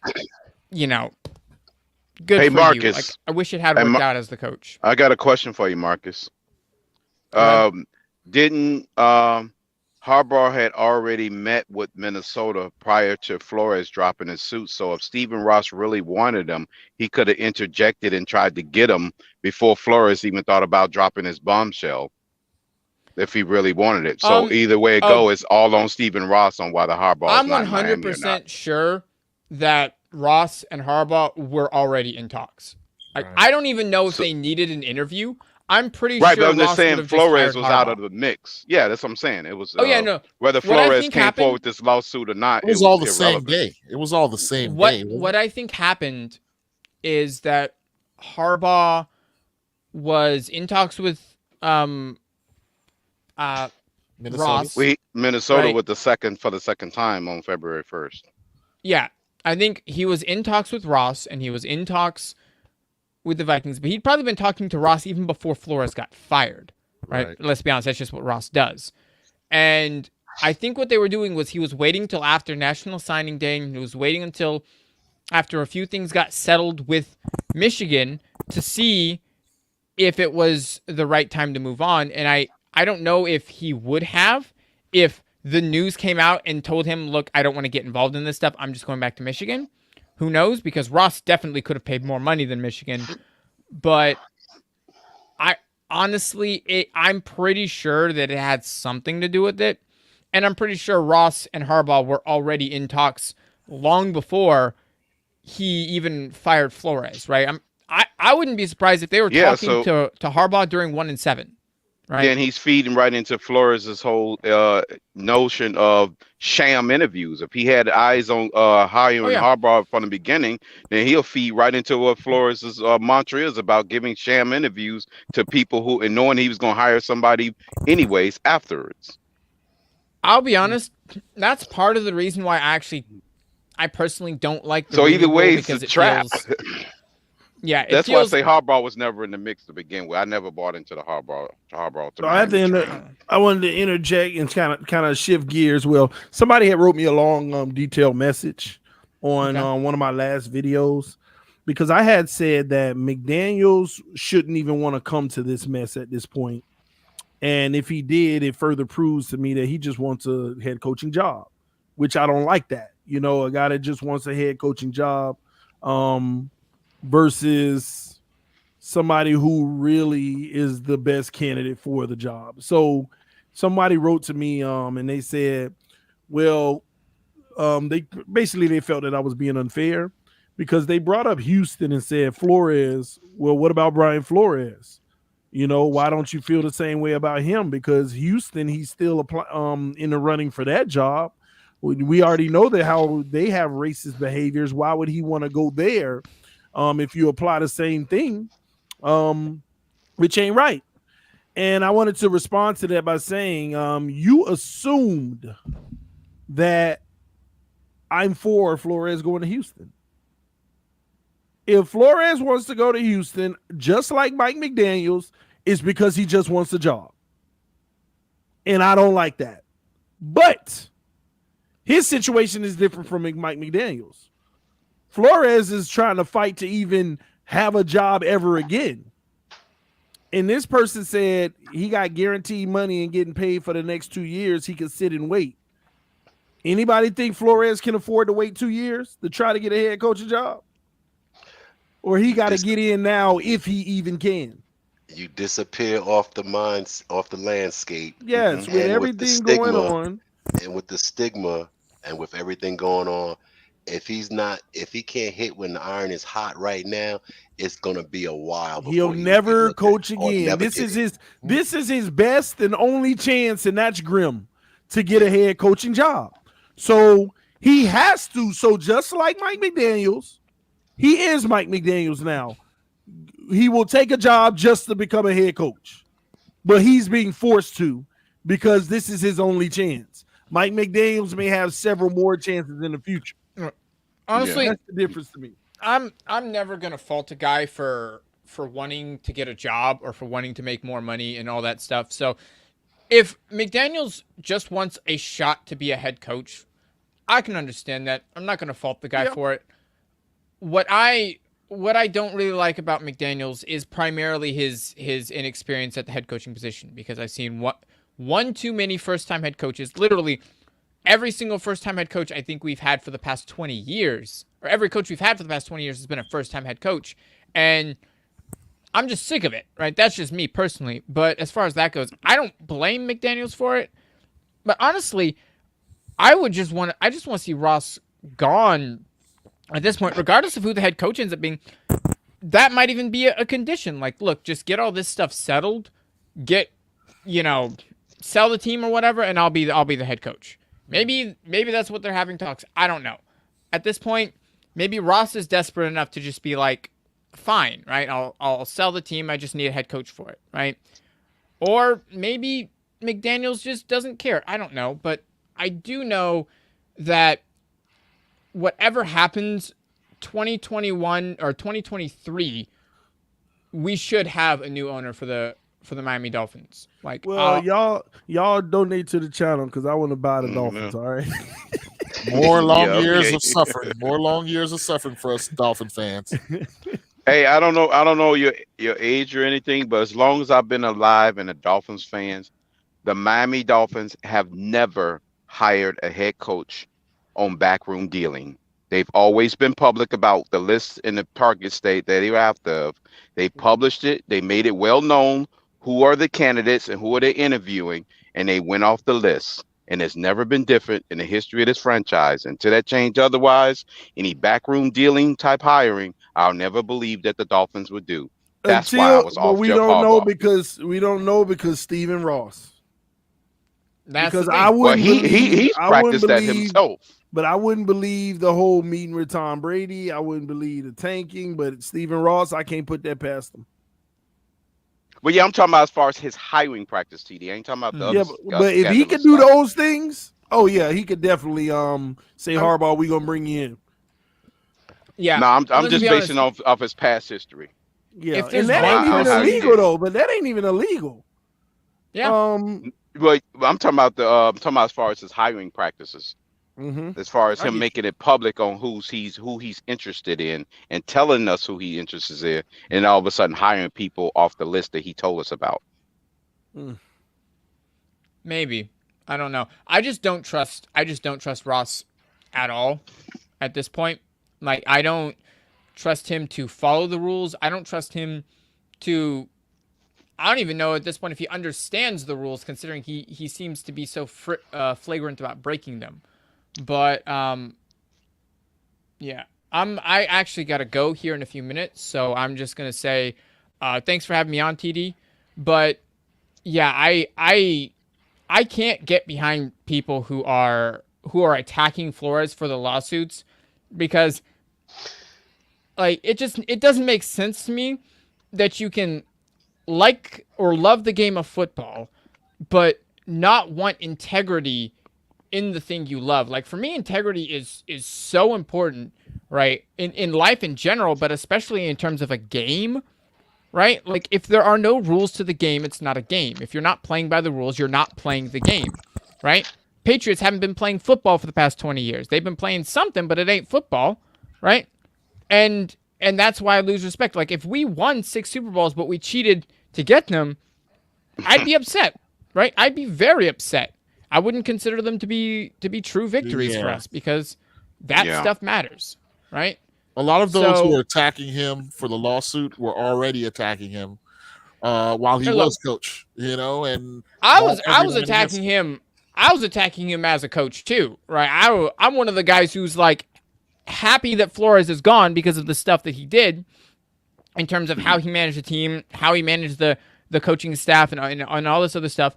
I don't wish ill on the guy, right? But I understand the move, and I'm happy it was made instead of whatever else might have been done. Well, and honestly, if this stuff gets rid of Ross, then I'm happy this happened. That stuff has been debunked, though. People need to know that that was a false rumor. All those things about his relationships and how he was doing coaches just wasn't true. Propaganda. I have a question for this guy. How could you, after everything just happened, you see all the everything in the news, and you still feel the same way? Because now we all knew that his hand was tied. So you still feel the same way about him as a coach. So you on the wrong side of the issue. To be honest with you, I heard you the whole time. You on the wrong side of the issue. To be honest with you, though. What, in terms of Flores being a coach, or like in Yes, terms of sir. the coaching? Yes, sir. Because like you said, you were critical of him. Now that we know that his hand was tied, so good point. Everybody who didn't like Flores is the guy who like everybody who loved Tua didn't like Flores. So now we know Flores all along he was fighting for Tua. So how could you still have a problem with him if everything happened to be true now? Well, that's the problem. Is it's hard to pick what to believe and who to believe because every side's going to have their story. But this is what I know. Flores didn't get along with his staff and all this and that and this. The New York Giants interviewed multiple members of his staff because of that very concern. They said that Brian Flores will need to answer for the reports about him and his staff. So they interviewed his staff. The Giants came back and said his staff gave him flying colors and raving reviews. You can't get as more effusive praise than the letter that was written by the TV are coach. we gonna believe? Are we gonna believe the rumors that have been spread that whole time, or are we gonna believe somebody who actually did their research and spoke to the people that were alleged to have been abused by him, who gave him flying colors and nothing but good ratings and ovations? Well, his relationship with the players seemed to. We're be not a talking little about bit the more players rocky. though. He's talking about. He's talking about his staff, about the coaches and the staff. That's what he's referring to. So stick guys, with that. Here's the thing. Here's the thing. You know, when I'm from a different country. When I come to this country, so there's a couple things I realize. A black man in this country, when you got a job, you have a responsibility. When a white man have the same job, it's a job for him. It's just a simple job. But as a black man, if me and a white man who got the same job, I have a responsibility. But the white man has a job. If you can't see that, you're on the wrong side of the history, my friend.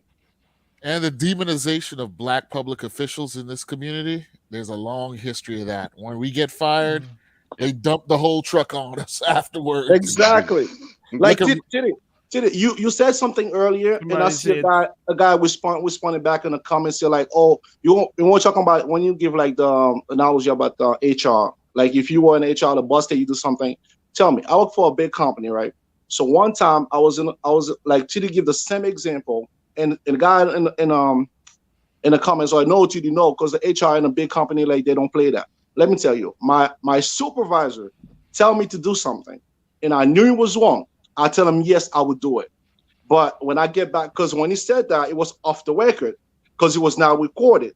So he tell me to go do it, and I knew it was wrong. I said, yeah, I'll do it. But when I get back on the phone with the customer, I did not do it. Guess what? The very next day, one of my friends got fired for the same thing he tell him to do. Guess what he did? When he got to HR, I said, no, I never said that to him. Why would I do that? Of course. It's like, why would I say something like that? And somebody said, y'all act like nobody in the NFL doesn't tank. Stop it. We know people tank in the NFL. But all we're arguing here is Brian Flores had a decision on whether he wanted to or not. And he had a right to say no. Exactly. Everybody, a lot of teams take in the NFL. Here's what I want to know. There's one thing I want to know. I want to know, is there any white coaches out there that the owner asked him to tank? I want to know. You know, I got to be honest with you. I was thinking that earlier on the earlier stream. I want to know that. Would any I'm sure it's happened. Has it happened to they need to come out. Caucasian coach? If they're not going to make it about races, they need to come out. But we don't know. And here's the reason why. It has to be the Browns and Lions going to have to be first in line. The We Browns and the also- Lions will be first in line. We also don't know if they're just fine with it. So they'll never come out because they were just fine with it. We don't know. So that's why I don't talk about that. If a coach comes out and says, hey, I tanked intentionally that season, like, that's it. He's no longer a head coach ever again. Okay, so but that's what the Browns coach just came out and said. The Browns coach just basically said in 2016 and 17, I got extra money to tank, and we did that. Okay, I got an example. Okay, to answer that question. Okay, the New England Patriots, they went through a 2-14 season, and I know that's hard to believe. But yes, they used to suck the high high heaven. Their coach Raymond, I think it was Raymond Berry. He was retained. Yes, it was Raymond Berry. Okay, he was retained.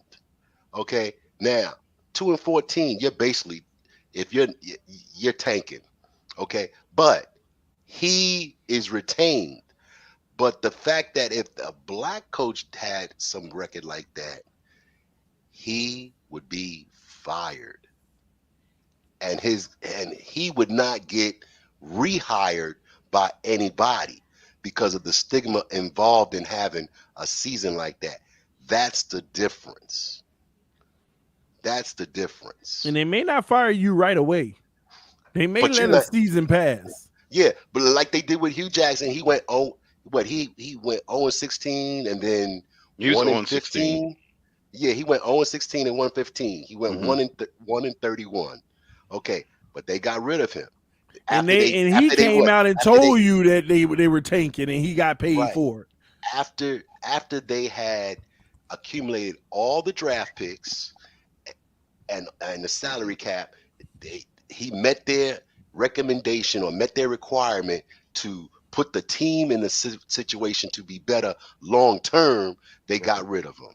And good point about Ray Love. Black coaches are fired with winning records. So I said that earlier. I mean, they are 3.5 times more likely to get fired after a winning season than white coaches. And you made the point yesterday, TD, that they might have even fired him after the second season. The only thing that saved him in that second season was that he was winning too damn much.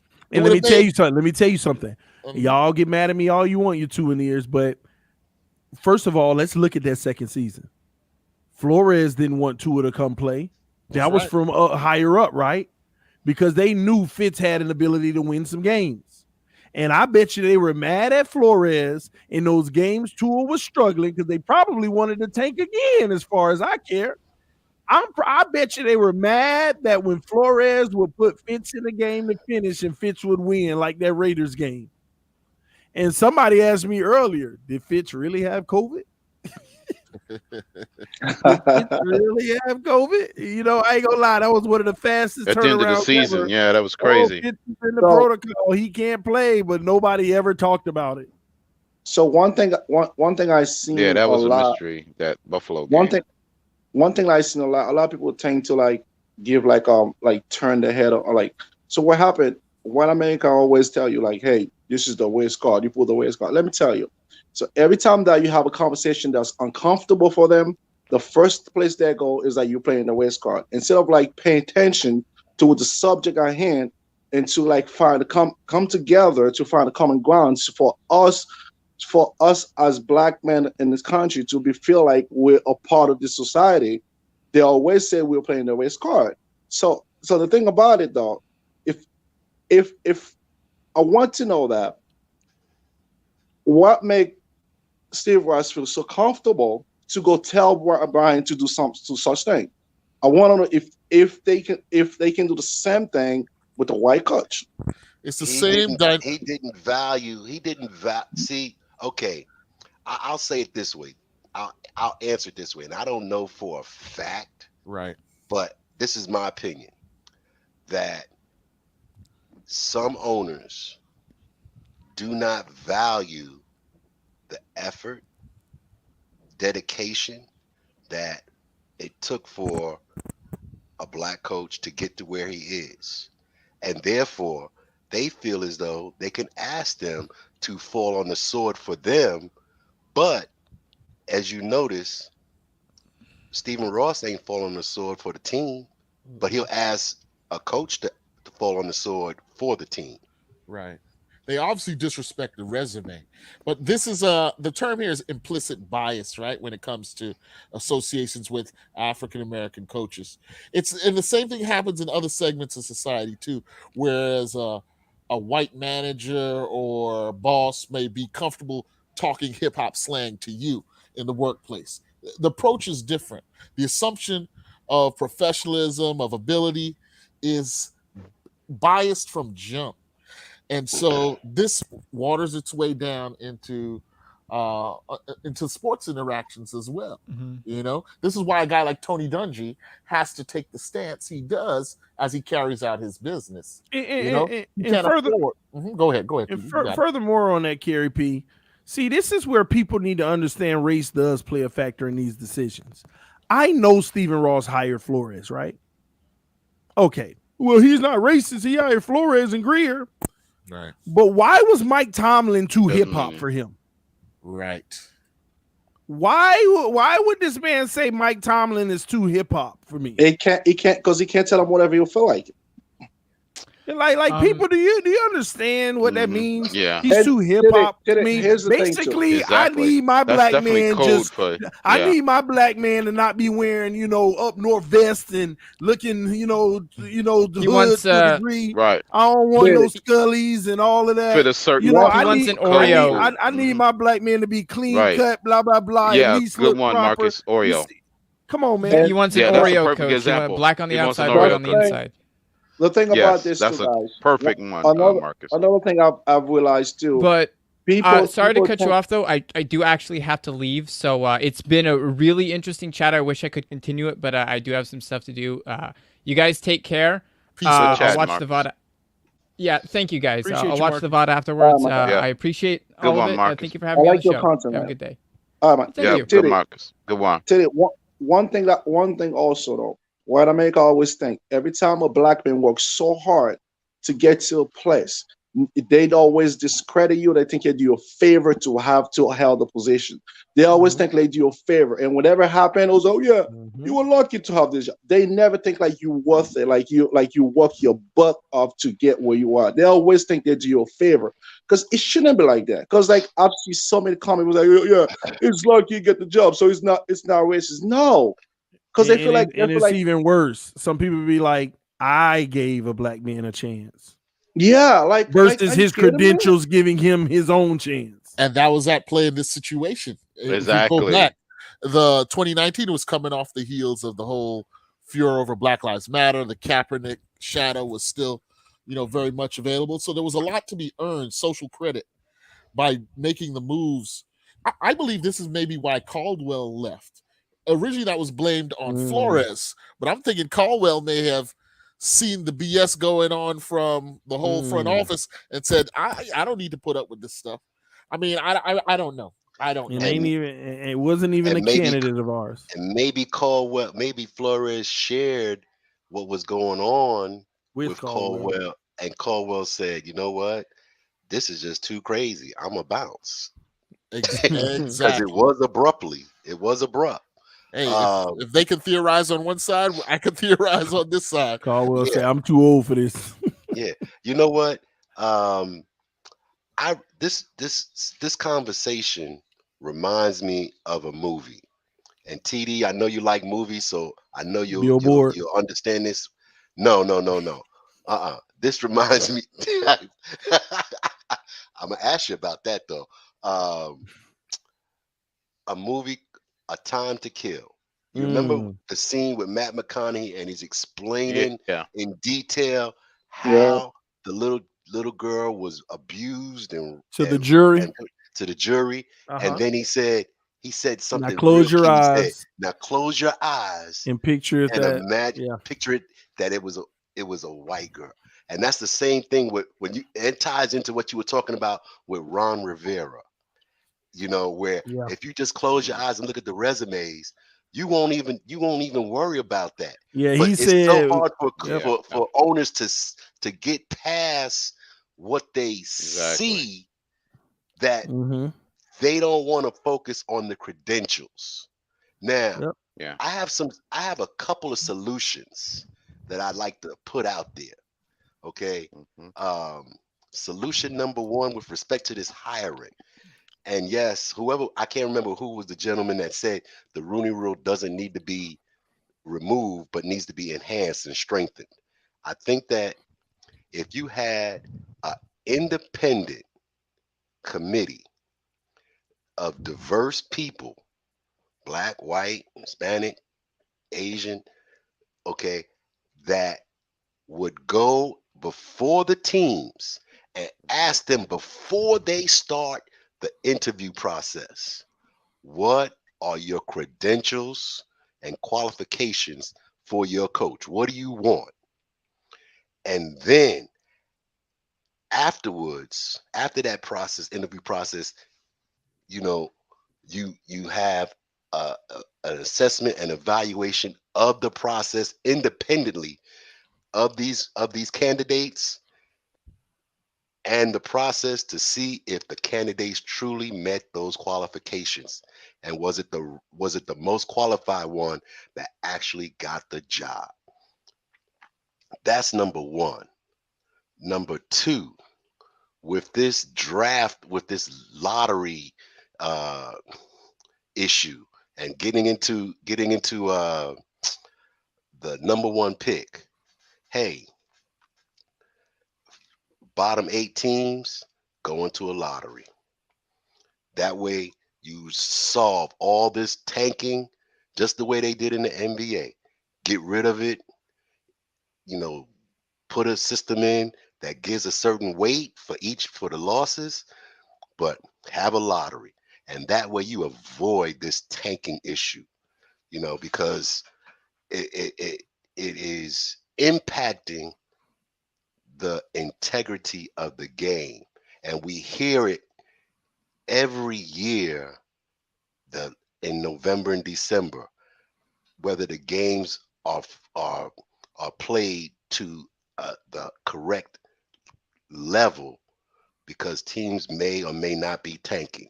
Now we just got relatively almost 100% proof through Ross's stupidity that teams do tank.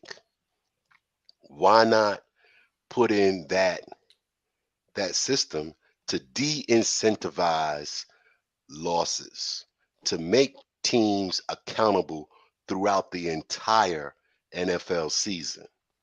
That would avoid that situation where Ross is able to go to Flores and say, hey, I want you to tank, because the bottom 8, it could be 5-11, 4-12, 3-13, make it a lottery. 6-10, Right? Make it a lottery. Hey, real quick, and don't give too many balls to the team that lost the most. This is I enough got balls. one more thing, one last thing to say, and I'll go. One thing I want you guys to keep. I see a lot of people, because I watch a lot of sports, and so I hear a lot of people talking about this subject. And Dan Moody said it best. One thing though we don't want to happen is to people to like kind of change the subject. So what happened? It was not about football. This lawsuit is not about like football. It's nothing on the field.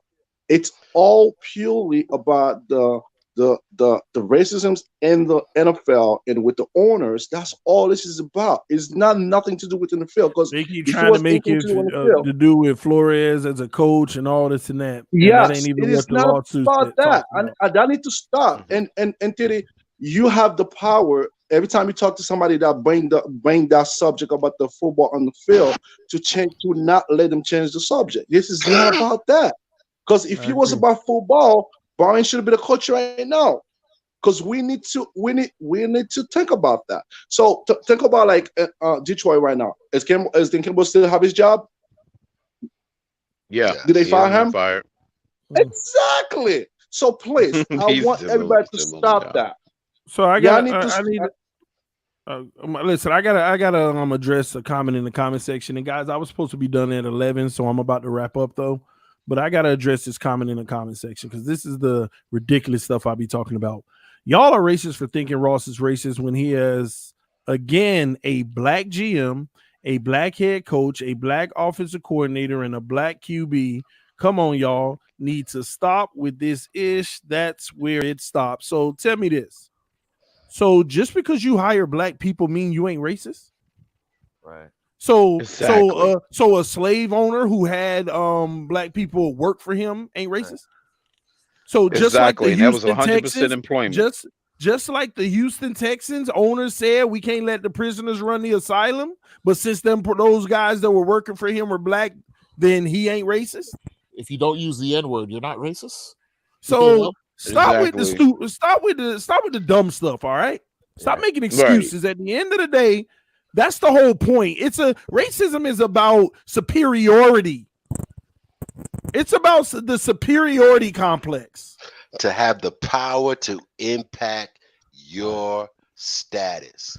Ross, in his beliefs, was able to impact or wanted to impact Flores's and to enforce policies that continue. It's the same thing I said, TD, on El Capitan show last night. And to use your economic powers to suppress others. That's right. That's what racism also is. So stop with that cap talking about, oh, he hired this and hired that. That's what racist people do. Hire people typically that are African American and use them for their labor and tell them to shut up, and they don't have an opinion. Just do what they tell them to do. Or shut up and dribble. White executives hire black people from the hoods to perpetuate anti-black messaging. Think about Sterling, guys. Sterling, like went with the Clippers. He was the same guy telling me, don't bring like Magic Johnson around your party. Are you kidding me? Don't bring those kind of people on, you know. While Doc Rivers was his coach. Right. Donald Shirley. Come on, man. Like people think just because a white man like hire a black man, I mean, is not racist. No, bro. Yeah. Exactly, man. And it's so interesting to me that Flores, Houston comes out and say they really like Flores' interview and they like him as a candidate. Right. And you think if they hire Flores, that's gonna make them the racist behavior that their owner has displayed change? You think that's gonna mean that he's less racist? No. See, at the end of the day, man, they're gonna have to tell 18 too. I'm not the type of person that like to call a race card at all. I think African Americans need to be held accountable for their actions, but let's not sit here and act real dumb like systemic things aren't in place to make sure that African Americans have a disadvantage. Do not make it seem like that ain't the case. Nobody is held to higher account than African Americans historically. We pay the price for the entire system. We're blackballed. There's literally a word called blackballed to describe the historical experience. And if you're a Caucasian that don't share those views, this ain't even directed towards you, because a lot of Caucasians, they feel like when you talk about this, you're talking about them. No, it only applies if you're one of those individuals that feel that type of way. Where you can just automatically, because I brought this up, and I'll make this last point because we got to get out of here. I brought this up last night. I said, how would it feel if there was one black owner in the NFL, right? And all the greatest players in the NFL decided to sign to that black owner's team. And they decided to do that only because they were black. And they went and won a Super Bowl every year. And however you want to keep on trying to figure out those other teams, they just couldn't win it. So you have a team. You don't think that we're not gonna have people around here saying, yeah, they only winning because they getting the best of the best for racial reasons? You already know that's coming, man. You don't think that they're gonna start at some point to say that? Man, FBI, well, you got a salary cap, TD. Then what if they were taking pay cuts and all just to make a point? FBI and win every year. They'd give them. You don't think that people? Yeah, they're gonna try to figure out a rule that'll make sure the best players don't go to the best teams. Right. Reminds me of a book by Derek Bell where they before he goes. See, it's only a problem whenever somebody else is feeling the heat and understand the unfair way that it's working. It only hits home when it's happening to you. The unconscious racism, it's the biggest thing, because all the people in the comments right now say, oh yeah, it's all about race card. But you need to, after the stream, like, go in your bathroom, look yourself in the mirror and ask yourself, if the war was reversed, how would you feel? Furthermore, ask yourself that one question. How would you feel? Oh, hold on. I gotta nuke this one too, because somebody brought this up to me earlier, and I gave him an explanation. They said, oh, I didn't look at it that way. But somebody just put it in the comment section again. TD, then why MJ team ain't winning then? Because MJ was allowed to buy an organization fairly. Have they allowed an African American to buy an NFL team? MJ was allowed to buy the team fairly. There was no resistance. There was no unfair practices. MJ, you want to buy a team? Cool. And you know what? Finally, they appreciated the man who made the league anyway. Right. And they appreciated the man who made the league anyway. But they didn't. There was no unfair play in that, and I commend the NBA for that. Because guess what? The NBA also did after Michael Jordan got his own franchise. Half the league have African American coaches. Right. They went from literally having like 5 African American coaches to like 16 now. Pretty much. Half the league. The NBA 50%. doing it right. The NBA making the changes. Yeah, they're the blueprint on what it should do. Yeah, they're the blueprint. They over there doing what they supposed to do. And so I'm sorry. Yep. Their pockets that's exploded. The difference with Michael Jordan. He was allowed to buy it without any pushback, without any contest, because the NBA over there getting it right. Michael Jordan is the biggest blessing that the NBA ever had.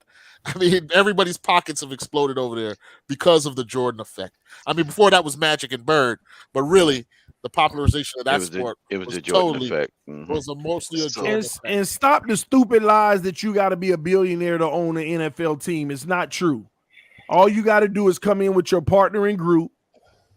And matter of fact, there has been some African-American billionaires that say, I want to buy an NFL team, by the way.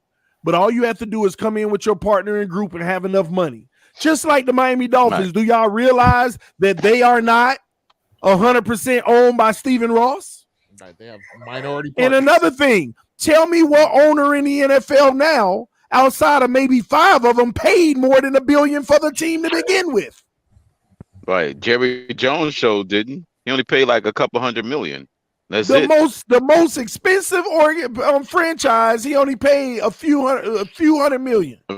If that, I gotta go look it up. A few $100 million. That was it. Ridiculous. Most of these owners got their teams inherited and passed down.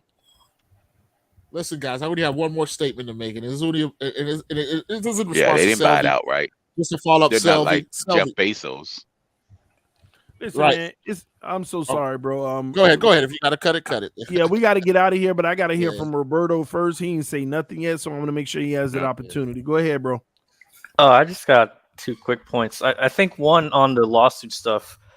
It's kind of amazing to me that no one's bringing up David Culley from the Texans, right? Because I think he should really be the face of that lawsuit. Because if you look at what transpired this year with him and the previous allegations of racism by the Texan owner, it literally looks like they put a black man in place to basically lose and then just get rid of him. He was the placeholder for a team that, their plans got blown up with the whole Watson situation. So their season was going to be a mess regardless. So they just hired a patsy for the year, basically. And you're right about that. That's that's interesting. That's the poster child of this whole situation. A perfect example. Let's get a black coach to come in here and sit so we could fire in 1 year. My second point, fire him in 1 year. Go ahead, bro. I think that the Flores stuff's a little interesting. Exactly. I personally think he was fired because of just the quarterback situation, and he had problems with Fitz, he had problems with Tua, he had problems with Rosen, he had problems with Jacoby, right? So he's had problems with all 4 quarterbacks under his tenure, and the majority of reason coaches get fired in the NFL is usually because of the quarterback position. So I was hoping that he would interview for the Vikings or the Raiders job because they had the most stability at quarterback going into this coaching carousel, but he wasn't even a candidate for either of those jobs, which I found pretty interesting. So I don't know if teams that had younger quarterbacks would view him as someone they wanted to hire because he seemed to struggle with the Tua situation in Miami.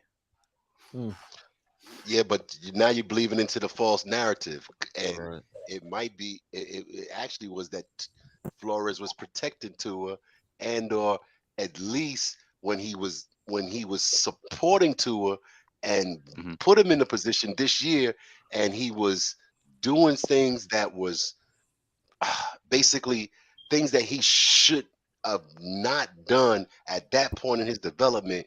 Yeah, Flores got in his butt, but that's expected. That's expected. That's just hard coaching. That's mentoring. That's right. But you know, everybody believes in the angry black man narrative. You remember Flores says if Tua was his son, you want to put him in the game, you want because you know he wasn't ready. Right. You remember that? Right. Listen, I mean, if you give Flores one more year, I think a lot of this, you know, we wouldn't be in the situation we're in right now. And that's one of my biggest complaints here is that as a first-year coach, Flores should have been given the time to rectify what were perceived as mistakes. All of this could have been settled with another year, one more year, to solve that quarterback situation, to see if Tua was the real deal or not. To bring in Watson or Rodgers or Wilson and see how we ride out with, you know, improved quarterback play. I'm of the opinion that, you know, we're a playoff team with improved quarterback play. And so it's a shame we're not going to get to see that happen because we're going to be in more years of rebuilding whenever this mess finally blows over. And that's, you know, a loss to every Dolph fan, no matter your background or anything. So we lost a Super Bowl caliber. We probably lost a Super Bowl caliber coach. Yes, sir. And hard to find. And a prime defense that could change the game at an instant, you know, because this defense is going to age out. You got to use these players in certain roles in certain ways. Not every coach is going to understand the nuances of each player and to disguise the blitzes and all this kind of thing that obviously Flo understood. Hey, listen, man, we got to get up out of here. I appreciate everybody coming through, giving their opinions, man. We'll pick up the conversation tomorrow. Thank y'all so much. I'm running a little late. Peace. Again, thank you everybody who came through. Elbin, Missouri. I got you, man. I started it though. I promise you that I did start it. I just got to finish it. But listen, man, I'm out of here. Thank y'all for tuning in to TD Fins Talk, home of the real Miami Dolphin fans. Sometimes we have conversations like this, but at the end of the day, we all can maintain our respect for one another. Fins up, no matter what. Peace. I am out.